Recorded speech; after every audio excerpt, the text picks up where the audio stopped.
চায়ের সাথে দুইটা ডোনাটও নিলাম আমরা দুজনের জন্য। আমার চাটা যদি আপনাদের ভালো লেগে থাকে সাবস্ক্রাইব করবেন, লাইক শেয়ার কমেন্ট করবেন, জানাবেন কেমন হয়েছে। আগামীতে আরও ভালো রেসিপি নিয়ে আসবো।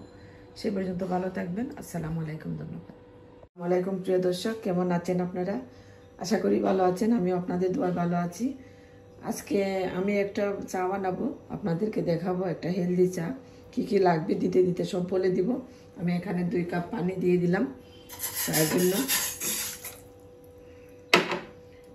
আমার দুজনের জন্য 2 কাপ চা বানাচ্ছি। এটা অনেক হেলদি একটা চা। আসুন তাইলে আমরা চাটা বানিয়ে ফেলে। আমি পানিটা গরম হওয়ার জন্য অপেক্ষা করতেছি। আমার পানিটা বলক চলে আসছে। আমি তেজপাতা দিলাম, এলাচ দিলাম,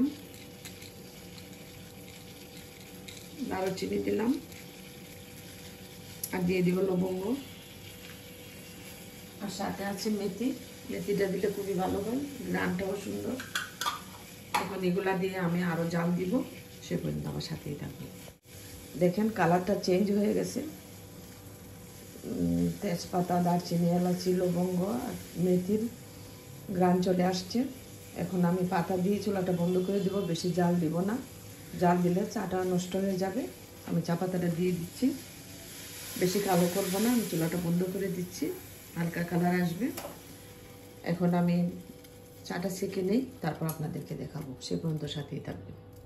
চায়ের সাথে দুইটা ডোনাটও নিলাম আমরা দুজনের জন্য। আমার চাটা যদি আপনাদের ভালো লেগে থাকে সাবস্ক্রাইব করবেন, লাইক শেয়ার কমেন্ট করবেন, জানাবেন কেমন হয়েছে। আগামীতে আরও ভালো রেসিপি নিয়ে আসবো। সে পর্যন্ত ভালো থাকবেন। আসসালামু আলাইকুম। ধন্যবাদ।